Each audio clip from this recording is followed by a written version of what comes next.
Entonces, ¿qué competencias deben desarrollar nuestros estudiantes? Competencia de aprender, de pensar, de expresar y de actuar. De aprender. El éxito de los niños no necesariamente es lo principal. El éxito de los niños es lo importante. El éxito de los niños debe ser más importante que el éxito de las instituciones. Si hay un 20% de los niños que están fallando, eso debería afectar a toda la institución de una manera significativa, porque no es aceptable que los niños no tengan éxito en su vida. El aprendizaje define la relación con el mundo. Hablábamos de los títulos universitarios y cómo las personas se relacionan con lo que estudian. El aprendizaje definitivamente determina qué vida se va a tener. El aprendizaje debe ser más que informar, conocerse las capitales del mundo, saber cuál es el río más largo, no significa ser culto. Desarrollar competencias para el mundo donde viven los estudiantes. Hay que aprender cómo se desarrollan esas competencias. La competencia de pensar. Esto implica tener conciencia de sí mismo y su relación con el mundo. Esto está directamente relacionado con la autoestima y con el criterio que ya hemos hablado. A partir del desarrollo emocional, del estilo particular y de la forma de procesar el conocimiento, se desarrolla la capacidad de pensar, se desarrolla el criterio. Hoy en día, tener datos depende de la conexión a internet, depende de un celular o un sitio web. Entonces ya acumular información no es lo importante. Lo que es importante es tener la capacidad de obtener información a partir de esos datos para que reduzca la incertidumbre cuando yo tenga que tomar decisiones. Expresarse. Hay muchísimas personas que no tienen la capacidad de expresar lo que sienten, lo que conocen, lo que saben o lo que podrían hacer. La expresión es un medio de comunicación con otros.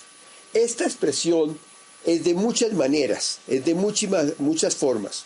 Hoy en día sabemos que los gestos, la actitud y la expresión no verbal llega a ser el 80% de la expresión. Por eso es que hay que aprender a hacerlo. Las relaciones están definidas por estas expresiones. Actuar. De las actuaciones con el mundo las personas construyen y definen su vida.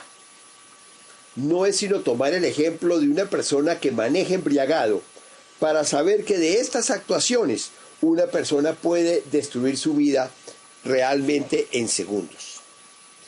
De ahí que estas acciones definen cómo se vive y cómo es la sociedad. Una sociedad es la sumatoria de las acciones de sus individuos. Y el aprendizaje se construye a partir de estas acciones. Entonces podríamos pensar, haciendo una raya en quinto de primaria, que un niño cuando llega a este nivel, antes de pasar a sexto, debería conocer cómo aprende él, cómo siente. Si él está triste, sabe por qué está triste, sabe cómo se puede alegrar, sabe él cómo se comunica mejor. Sabe que es una persona que trabaja verbalmente, auditivamente, o es mejor a través de los gestos de una obra de teatro o a través del manejo de las imágenes. Debería saber leer muy bien, en voz alta y voz baja, comprendiendo y analizando y conceptualizando. Si esta persona tiene esa capacidad de leer, no habrá materia que le cueste trabajo. Cuando era profesor de física, más de una vez en los exámenes me preguntaba si mis exámenes eran de comprensión de lectura o de física. Muchos de los niños que tenían problemas, al acercarme y ayudarles a entender la pregunta, al simplemente traducirla en otras palabras, veía que él sí contestaba y me decía, eso sí yo lo sé. Entonces el problema no era de conocimiento de la física, sino era un problema de comprensión de lectura. Expresar las ideas de una manera estructurada, escrita. Es triste ver cómo nuestros profesionales y nuestros niños graduados no son capaces de expresar en un párrafo algún tema que conocen y saben que es importante.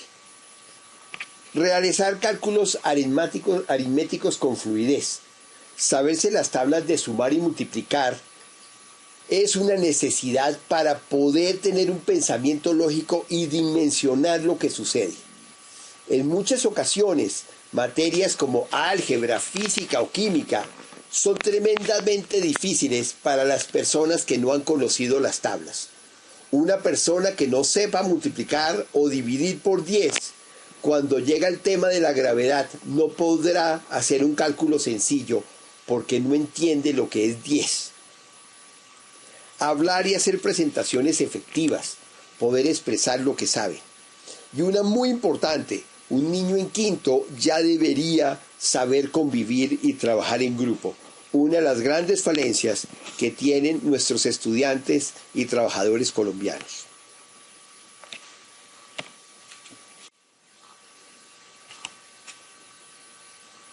¿Qué podemos decir de la educación hoy en día? Podemos hablar de que los currículos están llenos de información y datos en exceso no necesarios. Hay una tremenda falta de la utilidad de lo aprendido. El famoso aprendizaje significativo que tanto se dice y se nombra, cuando se llega a las clases no se plasma. Hay muchos estudiantes que realmente aprenden solo para pasar los exámenes. Con una tremenda gravedad, una vez pasado y aprobado el examen, automáticamente el cerebro borra lo que aprendió, siendo terriblemente frustrante esta situación, porque aún los que pasan los exámenes no lo aprenden para la vida. Es necesario conocer cómo aprenden los niños y darle un tremendo significado a lo que se enseña. Si uno como profesor no es capaz de mostrar para qué se enseña lo que se está estudiando, no vale la pena que lo estudien los estudiantes. De ahí que lo más importante, y vale la pena recalcarlo, que el colegio no solamente es un sitio de instrucción. Eso lo podría uno pensar en institutos como el SENA. Pero el colegio debe educar, y la educación es formar y enseñar. Otra consideración muy importante es que cada niño, cada estudiante es único y se debe tratar como una persona única. En el grupo de estudios del Knowledge Management Group hemos acuñado esta frase: las personas hacen las cosas mal porque no saben hacerlas bien. ¿Qué niño no quiere ser aplaudido y reconocido por sus profesores y papás como un niño que estudia? De pronto no lo logra porque no sabe cómo hacerlo. De ahí que la evaluación debe ser motivante. No tiene ningún sentido decirle a una persona que sacó 20 y que siempre sacará 20. Lo otro que nos lleva es que las evaluaciones del colegio, como son de educación, deben ser diferentes a las del Estado, que en muchos de los casos solamente ven la parte de instrucción e información. Y por último, es terriblemente importante que los objetivos del PEI sean claros. Si hablamos de desarrollo integral humano, debemos cumplir desarrollo integral humano. En este mapamundi tengo señalado algunos sitios como Massachusetts en los Estados Unidos, cerca de la ciudad de Boston, algunas escuelas de Inglaterra, Finlandia y Singapur. ¿Qué hacen bien sitios como Corea, Singapur y Finlandia, que están ocupando los primeros lugares? ¿Qué hacen estos países para que la educación sea la mejor del mundo? Lo primero es que el rol del docente es claro. Los docentes tienen que hacer muchas funciones y todavía están en dos mundos. Todavía están con muchos de los roles del maestro del siglo pasado, que era quien tenía el conocimiento y lo transmitía, porque esa era su función, esa era la función del maestro, un maestro transmisor a unos alumnos receptores. Lo otro es que Los retos de hoy en día obligan a una formación docente permanente. Si uno tiene que someterse a una operación y uno va donde su cirujano y le pregunta que cada cuánto él se actualiza, y el cirujano le dice, no, mire, no se preocupe, yo hace 20 años fui el mejor alumno de la Facultad de Medicina, pero como he estado tan ocupado, no me he actualizado. A veces leo algunas cositas y he ido a algunos seminarios, pero realmente no me he actualizado. Claramente uno le diría al cirujano que prefiere que no lo opere. ¿Qué pensaría nuestros clientes, padres de familia y nuestros niños si nos preguntan de nuestras actualizaciones como docentes? En muchos de estos sitios como Corea, Singapur y Finlandia, el método pedagógico es claro. En muchas de las ocasiones el problema de los niños es que no tienen un método de estudio, y el método de estudio es un reflejo del método de enseñanza. Otro, la evaluación es motivante. La evaluación es un peldaño para saber para dónde se va. Y existen comunidades de mejores prácticas. El trabajo del docente es muy solitario. Rara vez un docente invita a otro profesor a compartir de la clase. De ahí que si alguien lo hace bien, ¿por qué no ver qué es lo que él hace bien? ¿Cuáles son las conexiones que él hace? ¿Qué hace él diferente que le funciona a que yo no hago? De ahí vienen las clases modelo. Y en estos países se enseña el emprendimiento, se desarrolla la innovación. Y entendamos el emprendimiento no como hacer empresa, sino como trabajar. En estos países el trabajo en todos los niveles se patrocina. En Colombia, en muchos de los casos, no se patrocina. Y de ahí que nuestros niños y jóvenes, aunque tengan títulos universitarios, no conozcan cómo trabajar.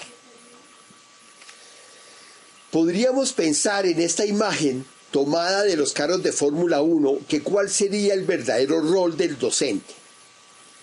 Si alguno de ellos no tiene su rol claro, en los segundos, normalmente 7 segundos, en que cambian 4 llantas, hacen ajustes del motor, recargan combustible y dan la largada del carro, sería imposible si ellos no lo conocieran perfectamente. ¿Qué podríamos decir del rol del docente del siglo XXI? Lo primero que podemos decir es que lo más importante es la interacción emocional con cada uno de sus alumnos.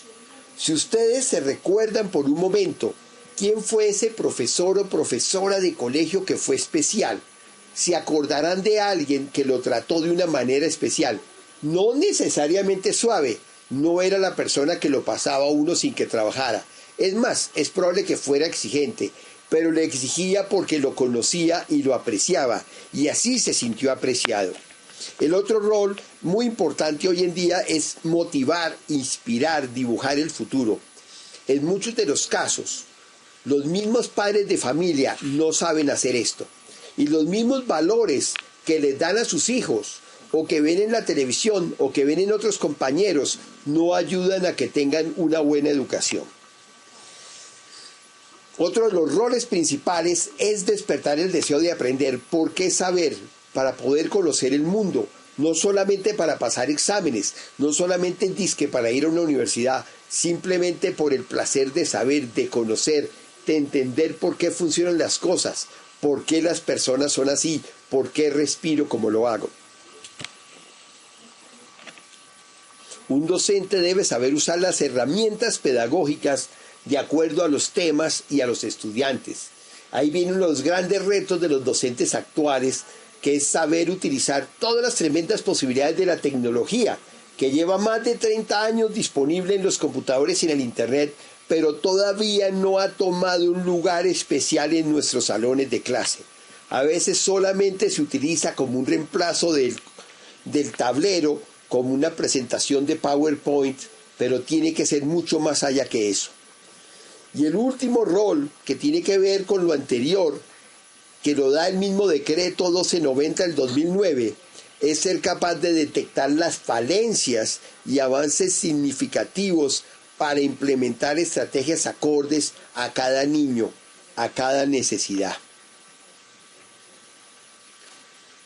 Queremos aprovechar los conocimientos que hay disponibles en neurociencia y simplemente traigo esta frase de mi hijo Alejandro que dice: al cerebro le gustan el azúcar, el juego, el asombro y lo útil. El cerebro es una máquina terriblemente selectiva, es una máquina que sobrevive todavía, es una máquina que desecha lo que no le parece importante. El juego le parece importante y de ahí en que encuentra unos niños que son muy malos estudiantes, que tienen problemas de atención en clase y problemas de aprendizaje, pero son capaces de conocer todas las secuencias de un juego y todos los diálogos de una película larga como El Señor de los Anillos, porque lo ven como un juego. Lo otro es el asombro. Cada vez que una persona se asombra, un joven, un grande, uno mismo se asombra, el cerebro se pone en actitud de aprendizaje. Hay que crear en ocasiones estos asombros para que a partir del asombro se pueda trabajar. Y lo útil, y ahí viene el aprendizaje significativo. Si yo entiendo que esto es necesario para mí, entonces yo lo aprendo. De esto podemos entender que los estudiantes del siglo XXI prefieren ser protagonistas, y ahí los ve uno trabajando en videojuegos, a ser receptivos como en los salones de clase. Hoy en día en los Estados Unidos hay una gran preocupación para las empresas que transmiten televisión, porque lo que han encontrado es que muchos niños prefieren estar jugando a estar viendo televisión. Por ejemplo, en alguna ocasión estaban dando Harry Potter, y le dije a uno de mis hijos que estaban dando Harry Potter, y él dijo: papá, yo prefiero jugar Harry Potter, yo quiero ser Harry Potter a ver lo que Harry Potter hace. De ahí que estos niños optan por trabajar en actividades a escuchar a un profesor simplemente, o prefieren hablar. En muchos de los casos nosotros les prohibimos que hablen, que se comuniquen, cuando precisamente eso es lo que ellos quieren, sobre todo cuando están en grados como sexto, séptimo, octavo. Y en muchas de las ocasiones lo que los niños saben lo han aprendido de otros niños, de otros pares, que en algún momento se le enseñaron, curiosamente a veces en un recreo, en una clase, o a través de estar compartiendo una tarea o de ir haciendo constructivamente a través de herramientas como el BlackBerry o el WhatsApp o algún Messenger parecido. Entonces, uno de los grandes retos que tienen los docentes hoy en día es hacer preguntas más que dar respuestas. Uno encuentra cómo hay personas en los premios Nobel que cuando uno le pregunta que cuándo inició el proceso que se ha culminado después de 30 años o 40 años, simplemente se inició porque tuvo una pregunta y duró toda la vida buscando la respuesta. Y aquí pongo esta Coca-Cola como un ejemplo. Yo creo que todos nosotros hemos visto cómo una lata de Coca-Cola que se retira de una nevera antes de abrirla, pocos minutos después está cubierta de agua. Y yo hago una pregunta: ¿de dónde sale esa agua si la lata estaba seca y si la lata está cerrada?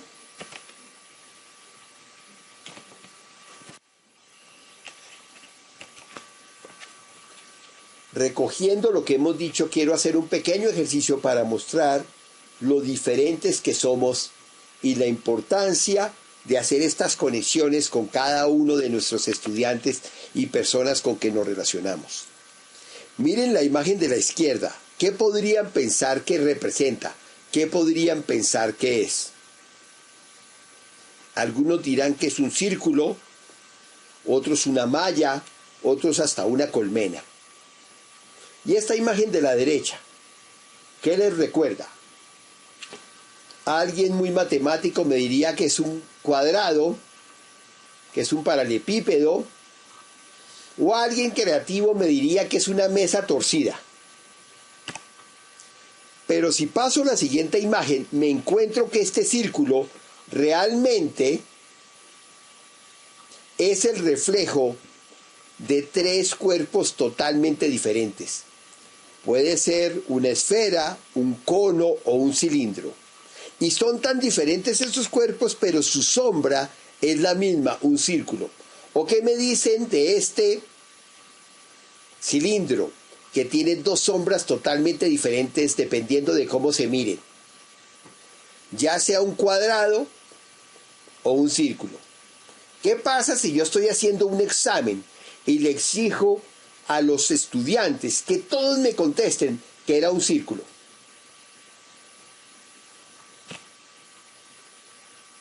La verdad es que la realidad es una sola, pero cada uno de nosotros, mediante la observación y dependiendo de cómo es personalmente, cómo analiza, cómo procesa la información, verá cosas diferentes. La imagen es diferente para un matemático que para un artista. Y esa interpretación puede ser totalmente distorsionada de la realidad. Hay personas que entran en alegatos y pasa un tercero y les dice un minuto, mire, usted está diciendo tal cosa y usted está diciendo tal cosa, los dos están diciendo lo mismo con palabras diferentes. Nunca se nos debe olvidar esto cuando estamos educando. A veces hay tremendas distorsiones de la realidad por nuestra interpretación personal. Pero es muy importante no quedarse en eso. Es muy importante enseñarles a manejar la realidad y las interpretaciones como son debido. Entonces quiero terminar con la pregunta que ¿cuál es el mejor marketing para un colegio en particular? El mejor marketing para un colegio en particular sería que el proyecto educativo institucional, su PEI, su desarrollo integral humano, lo podamos implementar para cada uno de los niños. Si eso sucede, garantizo que el colegio no daría abasto con todas las solicitudes de padres de familia que luego también serían padres de familia satisfechos. Muchas gracias. Espero que estas reflexiones les sirvan para terminar el diplomado de marketing educativo de la Pontificia Universidad Javeriana y Santillana.